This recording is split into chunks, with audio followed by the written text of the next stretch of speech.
Hello दोस्तों, welcome to main point study. I hope आप सारे के सारे ठीक हो। तो आज हम करने वाले हैं क्लास 10th के मैप, ठीक है। और ये हिंदी मीडियम इंग्लिश मीडियम दोनों बच्चों के लिए होगी।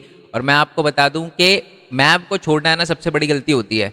5 नंबर का एक ऐसा क्वेश्चन है जिसको करने में आपको 15 मिनट भी नहीं लगेंगे। अगर आप बिल्कुल जीरो से, आपको कुछ भी मैप नहीं आता, 15 मिनट में सारे के सारे मैप अच्छे से कर सकते हो, बट फिर भी बच्चे छोड़ के जाते हैं। तो इसको छोड़ने की बिल्कुल गलती मत करना। और मैं आपको बता दूं कि मैं हर एक चैप्टर के मोस्ट इंपॉर्टेंट क्वेश्चन अपलोड कर चुका हूँ। और जो चारों बुकें हैं उसके लिए भी अलग अलग। जैसे कुछ बच्चे होते हैं जिन्होंने बिल्कुल ही कुछ नहीं करा, ठीक है, और उनके पास बहुत ही ज़्यादा कम टाइम है। तो मैं आपको बता दूं, हिस्ट्री के यानी इतिहास के मोस्ट इंपॉर्टेंट क्वेश्चन की वीडियो का लिंक आपको नीचे डिस्क्रिप्शन में मिल जाएगा। एक ही वीडियो में सारे इतिहास के चैप्टर, मतलब चैप्टर नंबर 1 और चैप्टर नंबर 2 फर्स्ट टर्म के लेकर, इको के सारे चैप्टर, जियो के सारे चैप्टर, और हमारे सिविक्स के सारे चैप्टर। मैं इंग्लिश में बोल रहा हूँ, इसका मतलब ये नहीं हिंदी मीडियम वाले बच्चों के लिए नहीं है। हिंदी मीडियम वाले बच्चों के लिए भी मैंने अलग से वीडियो बना रखी है हिंदी के नोट्स के साथ, ठीक है जी, हिंदी के इंपॉर्टेंट क्वेश्चन के साथ, जहाँ पर सारी की सारी वर्डिंग हिंदी में है। चलो जी, आ जाते हैं मैप पे, टाइम वेस्ट नहीं करेंगे। और अगर किसी बच्चे को डाउट है ना कि सर जो आप कराते हो उसमें से आएगा या नहीं आएगा, तो मैं आपको बता दूं कि 6 महीने पहले ना मैंने एक वीडियो बनाई थी, ठीक है। और वो एग्जाम खत्म होने के बाद बनाई थी, और मैंने हर एक क्वेश्चन मैच करवा दिया था कि देख लो ये सारे के सारे क्वेश्चन आपके एग्जाम में आए और यही मैंने करवाए हैं, ठीक है। तो आप ये समझो जो कि जो मैं करवा रहा हूँ डायरेक्टली कॉपी आने वाला है। उसी तरीके से आपको हर एक जो मैप है, हर एक क्वेश्चन है, हर एक मोस्ट इंपॉर्टेंट क्वेश्चन है, वो अच्छे से कर लेना है, ठीक है। और बाकी आप भरत कुमार फोरवाल वाले चैनल पे अगर आओगे और देखोगे तो आप चैनल को सब्सक्राइब भी कर लेना, ठीक है। बाकी और भी हमारे अलग अलग चैनल है, जैसे मेन पॉइंट टेक, बात करेंगे इनके बारे में, मेन पॉइंट टेक और भरत कुमार फोरवाल के बारे में। मेन पॉइंट टेक जो है वो अर्निंग से रिलेटेड है।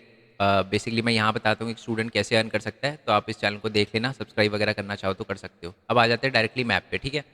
सबसे पहले तो एक चीज़ जो आपको बहुत इंपॉर्टेंट याद रखनी है वो ये है कि जितने भी स्टेट है ना हमारे, उन सबके नाम याद कर लो पहले। तो 5-10 मिनट मिलेंगे, 5-10 मिनट लगेंगे आपको, बट ये मैप आपको करना बहुत ज़्यादा ज़रूरी है, क्योंकि आपकी आधी प्रॉब्लम सॉल्व हो जाएगी। क्योंकि कभी कभार क्या होता है, मार्क करा हुआ आ जाता है, यानी ये ऐसे मार्क करा हुआ आ जाता है ए और इसकी जगह का नाम बताओ, तो उत्तराखंड आप लिख दोगे तो आपके लिए बहुत ही ज़्यादा बेनिफिशियल रहेगा। 2-3 नंबर तो ऐसे ही पक्के हो जाएंगे आपके, अगर आपको सारे के सारे स्टेट के नाम याद है तो। 5 मिनट लगाओ, स्टेट के नाम याद कर लो। मैं बता दूं मैक्सिमम बच्चों को दिक्कत कहाँ होती है। मैक्सिमम बच्चों को दिक्कत होती है कि यहाँ, एक यहाँ पर, बहुत सारे बच्चों को दिक्कत होती है। नीचे के स्टेट तो फिर भी बच्चों को याद रह जाते हैं, बट यहाँ पर बच्चे दिक्कत कर देते हैं कि हिमाचल पहले है, उत्तराखंड पहले है, या पंजाब यहाँ पर है, हरियाणा यहाँ पर है। तो इस चीज़ को आप देख लेना, और थोड़ी यहाँ पर भी, ओके। बाकी तो आप कर ही लोगे, एक बार ये मैप कर लेना, ओके। बट अब डायरेक्टली हम क्वेश्चन पे आ जाते हैं, और ये सारे के सारे PYQs है, मैं आपको बता दूँ, ठीक है। सबसे पहले तो हम हिस्ट्री के मैप की बात करेंगे, फिर जियोग्राफी के मैप की बात करेंगे। और आपको पता है कि इतिहास के अंदर जो हमारा चैप्टर नंबर 1 है उसके अंदर तो कोई मैप नहीं है, चैप्टर नंबर 2 के अंदर है सारे के सारे मैप, ठीक है। तो हमारा जो पहला जो क्वेश्चन बनता है ना मैप का, वो इस चीज़ से बनता है कि जो इंडियन नेशनल कांग्रेस है, यानी भारतीय राष्ट्रीय कांग्रेस जो है, उसके सत्र यानी जो उसके सेशन हुए थे वो कहाँ कहाँ पर हुए थे, कौन से साल में हुए थे। तो मैं आपको बता दूं, एक हुआ था कोलकाता सेशन, एक हुआ था नागपुर सेशन, और एक हुआ था मद्रास सेशन, एक लाहौर सेशन भी हुआ था। सबसे पहले तो हम बात कर लेते हैं मद्रास सेशन की। तो देखो नाम से ही आपको पता चल रहा है, मद्रास यानी किसी साउथ इंडिया का नेम है। और साउथ इंडिया में भी सबसे नीचे चले जाओ, सबसे नीचे कौन सा है हमारा, ये तमिलनाडु। तो तमिलनाडु के अंदर ही हमारा मद्रास पड़ता है, और यहाँ पर मद्रास के अंदर जो है वो हमारा जो है मद्रास सेशन हुआ था 1927 में हुआ था। याद रहेगा ना आपको कि हमारा मद्रास सेशन कब हुआ था, 1927 में हुआ था। और एक हुआ था लाहौर सेशन। अब लाहौर का नाम तो आपको पता ही है कि लाहौर जो है वो इंडिया में है नहीं, तो ये बिल्कुल पाकिस्तान के अंदर पड़ता है, यहाँ पर मार्क करना है आपको, ठीक है। तो ये हो गया आपका लाहौर सेशन, ये हुआ था 1929 में। याद रहेगा ना आपको कौन कौन से दो है, एक लाहौर सेशन और एक मद्रास सेशन, ओके। चलो अब आते हैं दो इंपॉर्टेंट पे, जिसमें बच्चों को सबसे ज़्यादा कन्फ्यूजन होती है। एक तो है जी नागपुर सेशन और एक है कोलकाता सेशन, ठीक है। इसमें सबसे बड़ी दिक्कत क्या है कि कोलकाता सेशन भी 1920 में हुआ था, नागपुर सेशन भी 1920 में हुआ था, बट कोलकाता सेशन सितंबर में हुआ था, और हमारा नागपुर सेशन जो है दिसंबर में हुआ था। सर कन्फ्यूजन हो जाएगी ऐसे तो, है ना, सितंबर में नागपुर हुआ था, कोलकाता, ऐसे तो दिक्कत हो जाएगी। सर कैसे आता है, कि बड़ा सिंपल है, बड़ा सिंपल है, मैं जो बता रहा हूँ वो ध्यान से सुनना। एक बात बताओ आप मेरे को कि अगर मैं आपसे बात करूं कि ABCD में सबसे पहले C आता है या सबसे पहले N आता है, आप बोलोगे सर सबसे पहले C आता है, तो यहाँ लिखो C। और आपको पता है कि 1920 में हुआ था, ये बात तो याद रहनी है क्योंकि दोनों में ही है 1920, ठीक है। उसके बाद क्या आया था सर, उसके बाद आया था N। अब ये बताओ जनवरी फरवरी मार्च अप्रैल मई जून में सबसे पहले सितंबर आता है या सबसे पहले दिसंबर आता है, आप बोलोगे सर सितंबर आता है, तो ऊपर वाले में सितंबर लिख दो और नीचे वाले में दिसंबर लिख दो। क्लियर हो गया, कोई दिक्कत, अब तो दिक्कत नहीं आएगी ना, अब तो कोई कंफ्यूजन नहीं है ना। C पहले आता है, सितंबर पहले आता है, नागपुर बाद में आता है, दिसंबर बाद में आता है, ऐसे याद करोगे तो ज़्यादा अच्छा रहेगा, ठीक है जी, क्लियर हो गया। और अपना कोलकाता कहाँ पर पड़ता है? वेस्ट बंगाल में। और वेस्ट बंगाल कहाँ पर है? ये रहा जी अपना वेस्ट बंगाल, बिल्कुल हमारे यहाँ पर। ये हुआ था कोलकाता सेशन, ठीक है। नागपुर कहाँ पर पड़ता है? नागपुर पड़ता है जी हमारे कहाँ पर? महाराष्ट्र के अंदर। और यहाँ पड़ता है जी नागपुर। ठीक है जी, क्लियर हो गया। आई होप ये मैप आपको क्लियर हो गए। अब आ जाते हैं दूसरे और लास्ट मैप पे हिस्ट्री के, ठीक है। और वो है ये, सबसे पहले तो आपको याद रखना, आपको पता होगा कि गांधी जी ने जो है वो 3 जगह सत्याग्रह किया था, 1917 में, उसके बाद दोबारा से 1917 में किया था, उसके बाद 1918 में किया था, ठीक है। तो गांधी जी ने 1917 में क्या किया था? चंपारण बिहार के अंदर। क्यों किया था? कि जो फार्मर थे ना, उनको बार बार फोर्स किया जाता था कि आप इंडिगो यानी नील की खेती उगाओ, जो कि वो उगाना नहीं चाहते थे। तो इसके लिए गांधी जी ने क्या किया था? सत्याग्रह किया था। सत्याग्रह का मतलब होता है कि अगर आप सच्चाई के रास्ते पे हो तो आपको वायलेंस करने की, हिंसा करने की जरूरत नहीं है, शांति से भी आप अपनी बात मनवा सकते हो। तो चंपारण जो है वो कहाँ पर पड़ता है? अपना बिहार के अंदर पड़ता है। बिहार कहाँ है? बिल्कुल यूपी के साथ में ही है बिहार, ये रहा, ठीक है। उसके बाद गांधी जी ने खेड़ा में किया था। खेड़ा कहाँ पर पड़ता है हमारा? खेड़ा पड़ता है जी गुजरात में, ये रहा, ठीक है। और हम अहमदाबाद कहाँ पड़ता है? अहमदाबाद तो याद होगा आपको, है ना, बहुत ही तारक मेहता का उल्टा चश्मा से याद हो ही गया होगा आपको, अहमदाबाद, ठीक है। तो ये भी पड़ता है हमारे गुजरात के अंदर। खेड़ा के अंदर क्यों किया था? क्योंकि जो पीजेंट थे ना, जो फार्मर थे, वो ना टैक्स नहीं दे पा रहे थे, क्योंकि इनकी फसलें खराब हो गई थी, रेवेन्यू नहीं दे पा रहे वो, तो भू राजस्व नहीं दे पा रहे थे। उन्हीं के लिए जो है गांधी जी ने सत्याग्रह किया था। और जो हमारा अहमदाबाद है उसके अंदर जो कॉटन मिल वर्कर है उनकी सैलरी इंक्रीज करने के लिए किया था, ठीक है। चलो, अब इसमें से तो फिर भी क्वेश्चन बनने के चांसेस कम है, बट जो अब मैं बताने वाला हूँ उसमें से बहुत ज़्यादा चांसेस है कि मैप जो है वो इन्हीं में से आएगा। पहला तो यह है कि जी जलियांवाला बाग हुआ था, आपको पता है कि जलियांवाला बाग हत्याकांड हुआ था, मैसेकर हुआ था। कहाँ पर हुआ था? पंजाब में हुआ था, यहाँ पर अमृतसर में, ठीक है। याद रहेगा आपको जलियांवाला बाग मैसेकर, ठीक है। अब गांधी जी ने ना एक असहयोग आंदोलन किया था जिसको हम कहते हैं नॉन कॉपरेशन मूवमेंट, ठीक है। असहयोग आंदोलन किया था एक, जिसको कहते हैं नॉन कॉपरेशन मूवमेंट। और वो गांधी जी ने कहाँ पर किया था? वो गांधी जी, मैं आपको बताऊं, एक जगह थी जिसके अंदर हिंसा हुई थी, और गांधी जी ने ना इसी वजह से, क्योंकि हिंसा हो गई थी, गांधी जी को हिंसा पसंद नहीं थी, तो गांधी जी ने जो असहयोग आंदोलन था, जो नॉन कॉपरेशन मूवमेंट था, वो वापस ले लिया था, ठीक है। तो ये कब की बात है? 1922 की बात है। कहाँ पर हुआ था ये लड़ाई बड़ाई? कहाँ पर हुई थी जिसकी वजह से हिंसा? कहाँ पर हुई थी जिसकी वजह से गांधी जी ने वापस ले लिया अपना आंदोलन? तो मैं बता दूं कि ये जो हिंसा होती है चौरी चौरा में हुई थी। सर चौरी चौरा कहाँ पर पड़ता है? गोरखपुर में। सर गोरखपुर कहाँ पड़ता है? यूपी में, तो यहाँ पर, ठीक है। तो ये लिखा ना, चौरी चौरा के अंदर बेसिकली कॉल्ड ऑफ हुआ था हमारा नॉन कॉपरेशन मूवमेंट या असहयोग आंदोलन, चौरी चौरा के अंदर वापस हुआ था, क्योंकि दंगे हो गए थे, लड़ाई हो गई थी, जो कि पसंद नहीं था हमारे गांधी जी को, ठीक है। दूसरी बात है, अगर आपसे दांडी पूछे, दांडी तो आपको पता ही ना, जहाँ पर गांधी जी ने नमक बनाया था, दांडी मार्च भी निकाला था। दांडी मार्च में क्वेश्चन भी आता है, वो जब मोस्ट इंपॉर्टेंट क्वेश्चन की वीडियो देखोगे आपको क्लियर हो जाएगा, ठीक है। लिंक सबका नीचे आपको डिस्क्रिप्शन में मिल जाएगा। ये राजी यहाँ पर दांडी मार्च मार्क कर देना आप, ठीक है। चलो जी, क्लियर हो गया। ये तो आपके हिस्ट्री के मैप है। अब थोड़े से अब अपने आ जाते हैं जियोग्राफी के मैप पे, ठीक है। सबसे पहले तो हम बात करेंगे रिसोर्स एंड डेवलपमेंट की। तो रिसोर्स एंड डेवलपमेंट में सबसे पहले तो मुद्रा यानी सॉइल, टाइप ऑफ सॉइल के बारे में क्वेश्चन आपसे पूछा जाता है। तो इसको याद रखने का सबसे बढ़िया तरीका क्या है? अब मैं आपसे बोलता हूँ कि पर्वत, इंडिया में सबसे ज़्यादा माउंटेन कहाँ पर है? ये तो पता ही है आपको सर, जम्मू कश्मीर के साइड में। तो ये जो ग्रीन है इसको पर्वत और वन मृदा कहते हैं। ये भी बड़ा सिंपल है। सर दूसरा है एरिड। एरिड का मतलब होता है हिंदी में अगर मैं बोलूँ शुष्क, शुष्क मृदा। तो ये एरिड का मतलब, ये शुष्क का मतलब होता है बंजर। अब बंजर जमीन बंजर जमीन हमको कहाँ पर मिलती है ज़्यादातर देखने के लिए? आप बोलोगे सर राजस्थान के अंदर, क्योंकि रेगिस्तान तो वहीं पर है। तो ये देखो यहाँ पर जो येलो से मार्क है, ये है हमारी शुष्क मृदा, ठीक है।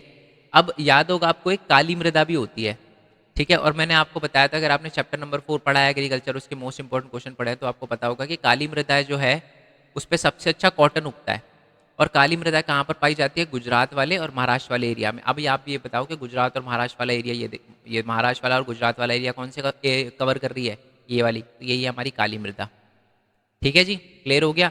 अब दूसरी है काली मृदा ही कहते हैं इसको, ठीक है। दूसरी है पैचेस वाली, जो बहुत छोटे छोटे इलाकों में, यहाँ पर ऐसे ऐसे ऐसे छोटे छोटे इलाकों में फैली हुई है।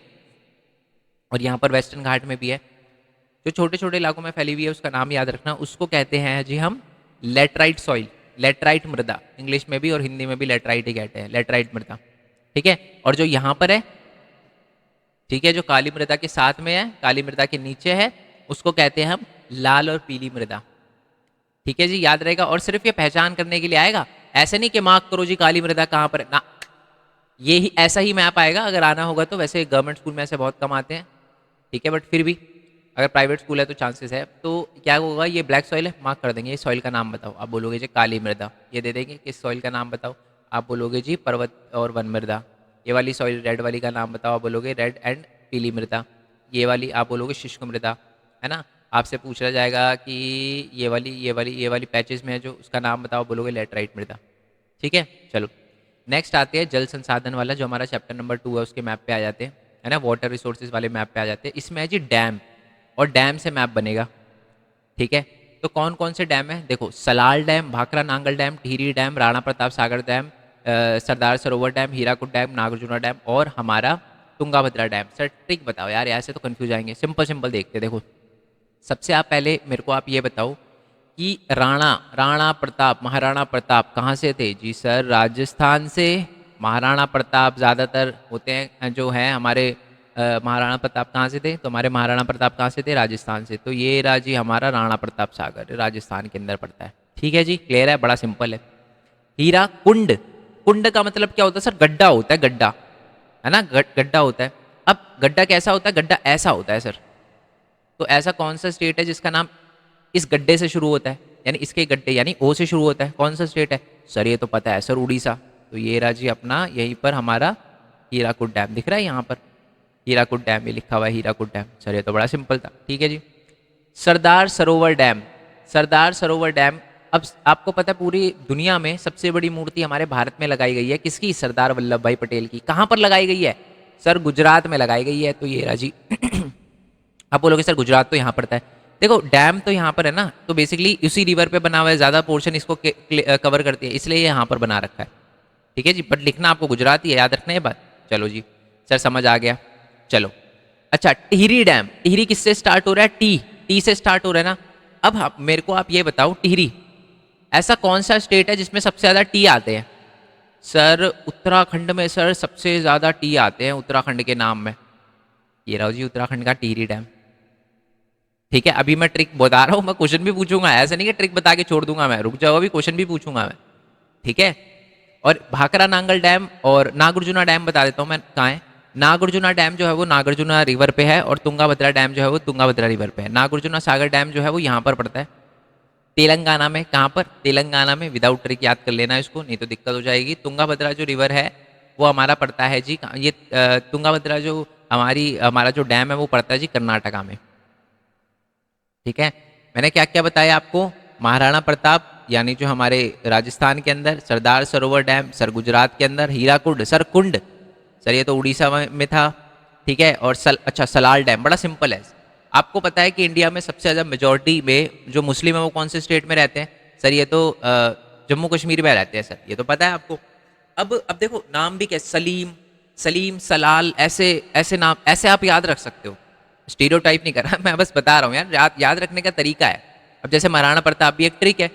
अब जरूरी थोड़ा है कि राणा प्रताप सागर डैम का नाम महाराणा प्रताप के नाम पे ही पड़ा, मैं बता रहा हूँ आपको, ट्रिक याद करने का तरीका बता रहा हूँ। अब कुछ बच्चे जैसे हीराकुड है ना, मैंने कितना वेग एग्जाम्पल दिया, तो इसको भी आप याद रखो। देखो याद रखने के लिए कुछ भी ऐसे दिल पे नहीं ले रहा सर, ये बोल रहे हो आप।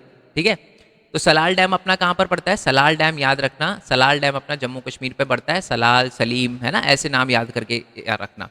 भाखड़ा नांगल मैंने को बताया था, इसकी कोई ट्रिक नहीं है, आप इसको ऐसे याद रख सकते हो। ए के बाद बी आता है ना, बी सेकंड नंबर पे आता है।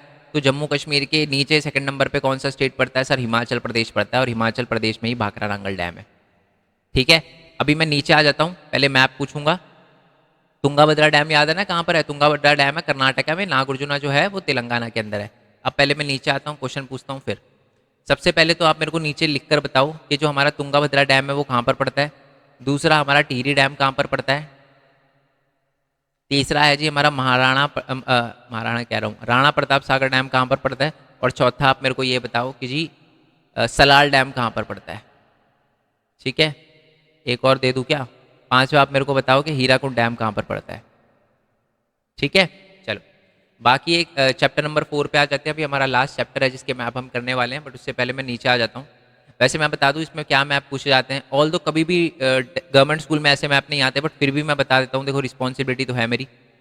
तो चावल और गेहूँ सबसे ज़्यादा कौन कौन से, मतलब चावल और गेहूँ किस किस एरिया में उगाए जाते हैं वो बता दूँ। सबसे पहले तो मैं आपको बता दूँ, चावल है ना पूरे इंडिया में सबसे ज़्यादा कहाँ पर उगाए जाते हैं? वेस्ट बंगाल में। तो आप देखो वेस्ट बंगाल के आसपास का एरिया जो है वहाँ पर सबसे ज़्यादा चावल उगाए जाते हैं, आपको दिख रहा है। और हमारा गेहूँ सबसे ज़्यादा कहाँ पर उगाया जाता है? ये वाला एरिया में। सिर्फ लेबल करने के लिए आएगा, टेंशन मत लो, मार्क करने के लिए नहीं आएगा कि ये बताओ कौन कौन सा, डोंट वरी, कुछ नहीं, सिर्फ ये दे रखा होगा, आपको सिर्फ नाम लिखना है कि हाँ जी ये गेहूं का है, चावल का है, सर ये गेहूं का है, ऊपर वाला चावल का है। ठीक है, चलो अब आ जाते हैं जी इस पे। गन्ना सबसे ज़्यादा कहाँ पर उगाया जाता है सर? यूपी में उगाया जाता है। चाय सबसे ज़्यादा असम में, कॉफ़ी कर्नाटका में, रबड़ केरल में, कपास गुजरात में। गुजरात का तो पता ही है आपको, क्यों? क्योंकि जो कपास है, कपास जो है ब्लैक सॉइल पे उगती है अच्छी, और ब्लैक सॉइल अपनी गुजरात में मिलती है, तो ये राजी गुजरात। सर रबड़ जो है उसको बहुत ज़्यादा पानी चाहिए होता है, बहुत ज़्यादा पानी जो है वो हमारे इंडिया के नीचे वाले स्टेट में यानी केरला में हमें देखने के लिए मिलेगा, क्योंकि पूरा पानी पानी है यहाँ पर। जूट, जूट जो है वो हमें वेस्ट बंगाल में देखने के लिए मिलता है, क्यों? क्योंकि जूट की सबसे ज़्यादा मिलें भी वेस्ट बंगाल में है। अभी जब हम सेकंड टर्म पे स्टार्ट करेंगे ना, तब आपको पता चलेगा कि जूट जो है उसकी सबसे ज़्यादा मिलें जो है वेस्ट बंगाल में है। ओके, उसके बाद चाय तो आपको पता है, असम, ये रहा जी असम। बच्चे को चाय असम तो पता होता है, बट असम कहाँ है ये नहीं पता होता, तो इसलिए देख लो यहाँ पर है असम, अरुणाचल प्रदेश के जस्ट नीचे। ठीक है, कॉफ़ी कहाँ पर है? कॉफ़ी जो है कर्नाटका में है। कॉफ़ी देखो, चाय और कॉफ़ी में कंफ्यूज नहीं हो, कॉफ़ी कर्नाटका में है, तो ये बिल्कुल केरला के ऊपर कर्नाटका पड़ता है, तो यहाँ पर कॉफ़ी लगा देना। ठीक है जी, क्लियर हो गया? कोई दिक्कत इसमें? आई होप ये सारे के सारे मैप क्लियर हो गए, बाकी ये आपके काम के नहीं है, चैप्टर नंबर 5 के, यहाँ नहीं रहा। ठीक है, बाकी हम करेंगे जी बाकी जितने भी चैप्टर है मोस्ट इंपॉर्टेंट क्वेश्चन, उनका लिंक नीचे डिस्क्रिप्शन में दे रखा है, उसको करना मत भूलना। तो मिलते हैं जी नेक्स्ट, इसकी पीडीएफ आपको टेलीग्राम पे मिल जाएगी। टेलीग्राम चैनल का नाम है main point study, Bharat main point study 1010। ठीक है, टेलीग्राम चैनल का नाम है।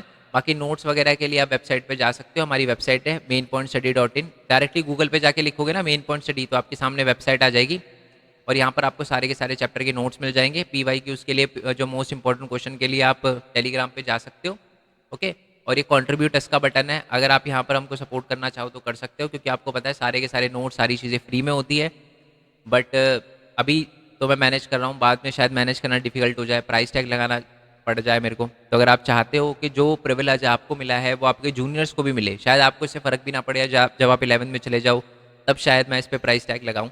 तो टू बी वेरी ऑनेस्ट, मैं झूठ नहीं बोलूँगा, शायद आपके 11th में जाने के बाद ऐसा कुछ हो, बट अगर आप चाहते हो कि आपके जूनियर को भी नोट्स ऐसे फ्री में मिलते रहे, तो आप सपोर्ट कर सकते हो। ठीक है, देखो अमाउंट कितना बड़ा है छोटा है ये मैटर नहीं करता, सपोर्ट है ये मैटर करता है। ठीक है, चलो बाकी मिलते हैं नेक्स्ट वीडियो में, तब तक के लिए थैंक यू सो मच। जय हिंद, जय भारत, वंदे मातरम। Thanks for your support, bye bye.